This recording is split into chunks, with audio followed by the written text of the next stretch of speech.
I, 25F, am getting married to my fiancé, 29M, in May. We first got together when he was 25, and he told me that he was married from 20 to 22 to his high school sweetheart, but she passed away from sepsis following a botched surgery. He didn't cope well and stayed in contact with her family, namely her father and two sisters, aged 19 and 24. It was a soft spot for me for a while at the beginning because they had so much history that we would not have, and it was tough knowing that she was still present in his life. I never told him and decided to work through it on my own, especially considering that he would often spend time with her family during our relationship. On her birthday, their anniversary, and the anniversary of her passing, he'd spend the day with her family. It was uncomfortable at first knowing that the man I loved was reminiscing about love he had with someone else, but I kept trying to see it from his perspective, and in the last couple of years, I have become completely secure in our relationship, and it doesn't bother me much anymore. Well, he proposed this time last year, and I was over the moon. I love this man with all my heart, but I recently learned that he never told them that we got engaged. I've been trying out local coffee shops the past few months rather than my usual routine, and I tried a new one. His late wife's sister worked there, and other than it being awkward, she did a double take at my engagement ring and looked really unhappy. I didn't mention it and left. My fiancé told me that she kept messaging him on social media about it, and I wasn't happy that he kept it a secret. He apologized and was very remorseful about it all. He said that he didn't want to hide me, but he didn't want to hurt them either, and that both of us were a huge part of his life. I understand that and let him off the hook slightly, just telling him to be upfront with them from now on. That was that, or at least, I thought so. A week ago, on Sunday, I received a message from the 24-year-old asking if I was happy with myself, stating that I would never replace his late wife and that if she were still alive, he'd choose her over me every time. She even insinuated that he only kept me around for my money as someone to satisfy him in bed. I ignored it, but I can't say that it didn't affect me. When you're in my position, all these points are ones you have to work through, and it's not easy to get over those insecurities. It feels like a blow to the teeth when they're used against you. I mentioned it to him, and he comforted and reassured me. He said he'd set boundaries with her, and I'd never have to hear from her again. Fine by me. That was until I found my car with bleep and grave robber smeared in red paint. I had saved for this car for a year, and it was expensive, very expensive. The tires were slashed, and the windows were cracked. I asked the store a few doors down for their CCTV camera footage of that night, but it was blurry and didn't catch much. It did manage to capture half a license plate though and the color and make of a car. It was his late wife's youngest sister's car. I told him I was filing a police report, and he asked me to hold off until he talked to them first. I told him no, but I would if they paid for the damages and apologized to my face. He set up the meeting for last night, and it didn't go well to say the least. Everyone was shouting. The sisters told me that they, yes both of them, had nothing to be sorry for and that I should leave their family alone, including my fiancé and their family. He told them that it wasn't fair to him to be lonely forever and that he'd hoped they'd be supportive of him finding love again. They told him he was betraying his late wife and that he never loved her if he'd marry someone else. They didn't have a problem with him having a new girlfriend because he'd realize she was the only one for him and get tired of me. Now that hadn't happened, they were putting their foot down. The youngest told him to tell me that they were right and that he'd never love anyone like his late wife. My fiancé broke down at the table. I picked him up and made us leave. I told them I'd be filing a report and suing for damages, and the next time they saw us would be in court. When we got back and calmed down, I gave him an ultimatum. Either he cuts contact or we call off the wedding and go our separate ways. I wasn't going to live my life with this harassment and someday subject my children to their bullying. He said they would never bully a child, but I shot him down and said he didn't expect any of this either. He called their father, who was fairly chill about it all but still defending his daughters. They say I shouldn't control him and that I'm horrible for cutting them off. I don't know what to do. I can't live like this, and I don't think I should have to just because we're getting married. Update 1. Hey everyone, just a mini update to clear some things up before I have a discussion with my fiancé either later today or tomorrow about my ultimatum. I didn't sleep at all yesterday or the night before, for obvious reasons. There's a ding on my phone at least once an hour from them saying one thing or another, mainly the 19-year-old, and I don't know what they've told people, but I've got a message from one of their uncles and grandparents calling me horrible stuff too. So obviously, they've been spreading what's happened this week and twisting it. I haven't blocked them because I want to gather as much evidence as I can for the inevitable case. Regardless of any outcome with my fiancé, I will be suing and filing a criminal case for harassment and vandalism and seeking a restraining order. I just haven't had the mental fortitude to do so yet, and I'm hoping my fiancé will help me. I haven't spoken to my fiancé since the argument at the table, other than to tell him they go or I do. It was my choice to give him a couple of days space to come to terms with everything, and I will contact him when I'm ready. All of this, from the first message till now, has been a week. It's a huge weight to contemplate leaving people you've known for 15 years and who you grew up with. He did set hard boundaries with the sister from the coffee shop, as I've seen the messages. He said, paraphrasing, "You have no right talking to Op at all if this is how you're going to behave. She doesn't deserve this, and you've gone too far. Why are you being like this?" And she responded with more name-calling and back and forth. He ended by saying not to message me again and to make sure everyone else does the same. I was happy with that. At this point, only one person in that family had an issue, to my knowledge, so it was silly to have him cut all of them off. It may not be enough for some, but it was enough for me to feel safe and comfortable. For those saying he needs therapy and counseling, he's already getting it. He's been receiving it since before we even started dating after an incident at work. I don't know about any of their family, though. The first time I had a conversation with any of them was that night. Some people are wondering what his late wife unalived of, and it was a botched weight loss surgery where she passed from sepsis. People were wondering if he was somehow the reason behind the surgery, hence the family's insane reaction, but he was not in the slightest. He likes bigger women and wouldn't pressure something like that onto her, speaking from experience. I also want to clear up the not calling the police about the car thing. It was entirely my idea not to file charges in exchange for a face-to-face apology and damage payment. He only wanted me to wait so that he could talk to her to see if she regretted it, and then have her father pay the damages. At the time, we thought it was just the 19-year-old who smashed up my car, not both daughters. Neither of us wanted to ruin her life. When I found out it was both of them, it was full steam ahead. Thank you all for your messages, and hopefully I'll have a positive update for you tomorrow. Update 2. Well, what a wild morning I've had. My fiancé came over bright and early this morning, and I've never been so damn tired. You may want to take a seat because this will be long. First of all, I want to set the record straight here. A lot of people are coming for my fiancé over not cutting them off from the get-go, which I don't think is fair. He's a very mild-mannered, calm, and calculating person, and that's who I always knew he was. Nothing has changed. If he had been Rocky Balboa and flipped the cafe table, shouting obscenities, he would not have been the man I fell in love with. He did exactly what I expected him to do and exactly what I was comfortable with. You may be attracted to other things in men and expect other things, and that's awesome, but not me. As for the update, I texted him saying I thought it was time to discuss this, and he was back at home not half an hour later. He'd been staying with a friend for the couple of nights we had no contact. We sat on our bed to talk because my back is sore from all the packing, and I wasn't going to force myself to sit at the table. Before we even got to talking, he asked if we could cuddle for a minute. It definitely took some of the weight off, and we were able to talk like a couple and not awkward strangers because, regardless of some people's beliefs, we do love each other, and it took me a very long time to feel confident in that fact. Before anyone calls me a doormat again, no, I was still sure I would stick to my ultimatum. The first thing I asked was if he felt he had enough time to make his decision, and he said he didn't need time.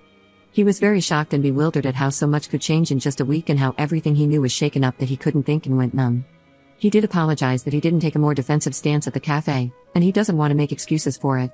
An explanation was that he genuinely didn't expect such a vitriolic response. He hid the engagement because he knew they weren't over their older sister's passing and would be upset at the news. It wasn't like I would feel upset by them not knowing, which I wasn't really. He's known these girls since before they were in double digits, and he would never have thought them capable of it. It came so far out of left field that he froze. I asked him if there was any possibility that either of them had a thing for him, and he looked very confused and disturbed. I mentioned how I've had people tell me it's not uncommon for siblings to develop feelings after a loss, and he thought about it. Turns out you were right. He said the 24-year-old, about 8 months after his late wife's passing, made a move and tried to kiss him. He immediately left and told her mother about it. Her mother and father are divorced now but weren't then. She was a minor at the time and messaged him saying she would be 18 soon, so it wasn't a big deal. Her mother made her see the school counselor and didn't allow her to be alone with him for a while. It was years ago, so he'd forgotten it even happened. He said he was sure that wasn't the case now because it had been so long, but I'm not so convinced, not that it matters anymore. He opened up his Facebook and gave it to me to read. The 24-year-old had been messaging him, which he ignored. She ranged from telling him off, to crying and saying how betrayed the family was, to trying to manipulate him against me. He said he was sure that he needed to put them behind him and had been thinking about it on and off since he proposed but couldn't bring himself to do it. After this week, the fire was lit, and he knew what he had to do. It was all just abstract until suddenly it was very real. He asked me how I've been coping, and I told him. I felt like I'd done everything right, but somehow things turned out worse than if I'd been the jealous type and stopped their contact at the beginning. I tried to be understanding and put in so much effort to be secure in myself and our relationship, only for everything I worked on to be thrown in my face like I was a mistress cheating with him. He didn't blink the entire time and just listened. He said he should have been more observant and realized I was struggling with this so that he could help me, but I've always been the strong one, so he neglected too, and he'll do better. As I've mentioned in a few comments now, his parents had him in their late 40s and are retired. He hates involving them in negativity, but I was stunned when he said he's been talking to them about this since the first Facebook message. They were very understanding, but his father took a tough love approach. He said the best quote I think I've ever heard: "Get your act together before the jig is up." They offered to come stay for a while and help us move. I don't think that's necessary, but I really appreciated the thought. On the subject of moving, I made it clear that I would not be living in this house any longer than I had to, and he completely agreed. His parents offered to find us a place in their state if we wanted to have more of a support network, and I'm honestly considering it after all this. They're only a state away from my own family, so we'd be a lot better off. His job is remote, and I should be able to find work there easily enough. I've been in contact with a friend who's a mechanic, and they've quoted me between 1–2K for the damages, but that's in a cost estimate with a discount. A few people have said to get a real statement and to shop around, and the real cost is between 4–5K, and that's just for the noticeable damage. My friend thinks they've done something to the engine, so thank God I couldn't drive it anywhere. He thinks I may be entitled to a replacement car altogether. If so, I will be sure to sue for it, and that's not going to be cheap. After all the emotional things were discussed, he mentioned when I would be comfortable enough to go to the police. I made it clear that he was okay with that, or I'd go on my own. He said, the surest I've ever seen him, that this is what needed to be done, and he wasn't going to let them continue. He'd done enough to try and shield them, but he wasn't going to let it come at my expense. I'm currently in the tub, enjoying a bubble bath, but we'll be going to the station as soon as I'm done. He's downstairs right now, printing out the new quotes from the mechanics and the messages the 24-year-old sent him over the past couple of days so we can go prepared. People have said that nothing will come of it, and you may be right, but I have to try. To finish, I made a point of asking again if he would cut them off or if I had to go. He didn't miss a beat and said that they're no longer going to be a part of his life, even if I decided to leave. He did ask for one last meeting to say goodbye to her parents and to put a close on that part of his life, and to explain to the girls that this is not my fault but his decision after seeing how cruel they were capable of being. After that, we would block them on everything and move forward. I was completely fine with that. So, there we have it. Writing all this out and being able to talk to people about everything has been both helpful and a good distraction from the dumpster fire that was my life, and everything worked out as well as I could have hoped. We'll see how his meeting goes with them. I'm sure they won't be very happy about it, but that's not my problem. Thank you all, and I'll update later in the week. Update 3. Hey y'all, so we drove down to the police station with our block of paperwork and had a couple of hours talk. They were so sweet about everything. As some of you expected, they did say I should have come earlier, but they didn't really care because it was only a few days. They said that it often takes people about this amount of time to actually file charges if they weren't an immediate threat or danger.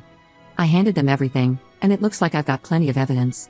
They'll be contacting my insurance on my behalf to get the ball rolling and so they can come to do a check of my car themselves, and then they can open a claim with me if I want. They're not filing a claim, they're just notifying about the criminal damages. I've filed criminal charges for harassment and vandalism, and they'll notify me with more details about my restraining order this week. My fiancé told the police that he was planning on meeting with his late wife's family and asked if that would contradict my case, and they said no. We're not married at the time of filing, so legally we're two separate entities in the case or something. So, my car is totaled. My mechanic friend, I'm gonna call him Tom because I can't keep saying my mechanic friend. So Tom and his partner at the shop did a full check on my car, and this is the damage they found: shattered windshield, 4 slashed tires, 2 broken windows, paint, unknown substance in the engine oil, and battered bodywork. They said with this amount of damage, I should just go for a new car, so that's what I'll be doing. If anyone is curious, it was a Volvo. I'd always wanted one and managed to buy one new 2 years ago. Either they get me a new car, and it would be set back about 60K, so either way, I'll be alright. The amount classifies the vandalism as a felony, so they could be looking at jail time too. My fiancé met with the family on Saturday, and Tom sat by the window. I currently live in a one-party state, so as long as my fiancé consents, the recording can be used in my case. While it may not be as drama-filled as some of you may want, it was still pretty stressful to see. They met at the same cafe that we did before, and Tom sat a few tables away. Fiancé arrived after their father and before them, for the best, because they managed to have a calm conversation for once. Fiancé told him how he was feeling, and his father-in-law was very understanding but still trying to minimize. He was saying things like they miss their older sister still, and they'll come around and just need time to come to terms with you moving on. He kept trying to initiate paying for the damages, but fiancé wouldn't talk about it until the sisters arrived. It was like butter wouldn't melt with a 24F, but 19F came in like the Tasmanian devil. My fiancé didn't acknowledge anyone until it had all settled down, whereupon he said this would be his last meeting with all of them, and they'd be going their separate ways. He turned to the girls and said that he would miss who he thought they were, but the way they could treat people horrified him, especially me. He said that this was all on him and they needed to accept that I was not to blame. He even said that it was me who offered the apology in exchange for not filing charges. The 19-year-old then interrupted, asking what charges, and that no one was going to charge them for barely touching a car. She was a deer in headlights when he asked what they'd done to the engine oil, and the two looked at each other. It seems they didn't expect me to find that out. Cue up the groveling. The 24-year-old actually tried to touch his hand and told him he had to stop me from pressing charges because this would ruin her and interfere with the 19-year-old's college. He said it was too late and the cops should be issuing a warrant soon. This is when their dad got involved again and said for everyone calm down and fix this like adults. Now he wants his girls to be adults, I see. He asked if fiancé would convince me to drop the charges in exchange for that apology, and he'd pay the damages. When my fiancé said it was $60K, the eyes he gave to those women would shave the hair off a cat. The video wasn't the best, but I swear I could see the color drain from their faces. I may sound awful, but I enjoyed it, so call me what you will. They kept going on about apologizing and that they'd pay, but he just said it was too late and he was done. He tried to be civil, but they were the ones that wouldn't let it go. The 24-year-old actually asked him to set up a meeting with me so they could get to know me and put it all behind us. He didn't reply, and after the silence, they piped up again, like, so she won't even meet us? So she's behind all this because she doesn't want us around. We'll see about that. They went on, and frankly, it was funny more than hurtful. But they did incriminate themselves more and more for my harassment case, and the nail in the coffin was when the 19-year-old said, if we can do that to a car, imagine what else we could do. That, my friends, is both a confession and a threat of bodily harm. My fiancé said one loud stop before wishing his father-in-law well, and telling the girls not to come near me. He then got up and left. That's where the recording ends because we wouldn't be able to use anything afterward anyway. As for moving, we're pretty much all packed up and have a truck coming on Friday. We'll be staying with his parents until we find a place. We're looking at buying this time but might get an RV in the meantime so we're not all stepping on each other, though I doubt his parents would mind at all. This is the last update for a while, I think. I have a wedding to finish, a venue to change, new invites, etc., and less than 2 months to do it. Thank you all for being ears and helping me get through this.